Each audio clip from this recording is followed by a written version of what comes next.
What do you call someone who has gone through a relationship with a narcissist who now is exhibiting narcissistic behavior as a defense mechanism? I was in a relationship with a narcissist psychopath. I don't know. Those two things I think overlap a lot. For about 8 years, ultimately married to this person. I have a hard time deciphering perceived threats from real threats now. And the fight or flight in me has gone from flight, which was before, to now fight. Every time. I would rather lay down in the road and get hit by a garbage truck than let someone who I think might be a narcissist get one over on me. And if I do think you've gotten one over on me, it will be met with extreme hostility for at least 3 days. You would call that person a narcissist as well. I'm just kidding, y'all. No. Narcissistic fleas are a real thing, y'all. And of course, if you're new here, I'm actually a diagnosed narcissist. Narcissistic fleas are a real thing. Narcissistic fleas happen when you're in a toxic relationship dynamic and you pick up narcissistic traits. Just like fleas on animals and whatnot, how they jump from the animal to you, start biting you.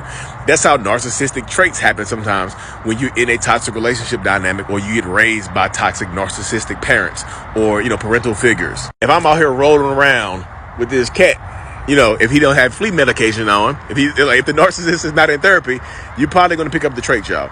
Yeah, a lot of times the first thing to go when you're in a relationship with a narcissist is your personality, is who you are at your core. You lose yourself. So you start to act like them sometimes to defend yourself. Just like she was saying. She's like, hey, I'm acting like them now to defend myself, because a lot of times you either change and diminish yourself while you're in a toxic relationship, or you just become just like them. And when you become like them, when those narcissistic fleas are biting you everywhere, a lot of times people, they're going to tell people that you are the abuser. Look how they're acting. Y'all see what I had to deal with? Y'all see, I'm getting yelled and screamed at. That's why I was saying, getting away from that person, getting out of that relationship is like giving yourself a narcissistic flea bath. The traits go away after a little while, after you get help, after you start to heal, and after you might, you might need some therapy as well. Because I talk to a lot of people over Zoom and whatnot in my support groups that just say, hey, Lee, I'm feeling a little narcissistic myself now that I got out of that relationship. And I tell them, you have to give yourself time to heal.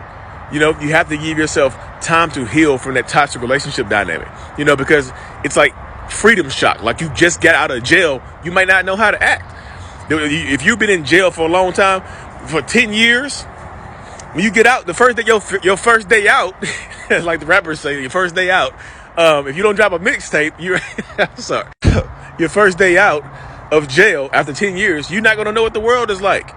So you're going to go to what you know sometimes. You might start acting like this person, and so don't beat yourself up because it does take a little while to heal from this toxic relationship dynamic, y'all. And normally, the further you get away from that person and the more you start to love yourself and heal, you will find yourself again, or you'll find a better version of yourself, a newly healed version of yourself, a stronger version of yourself.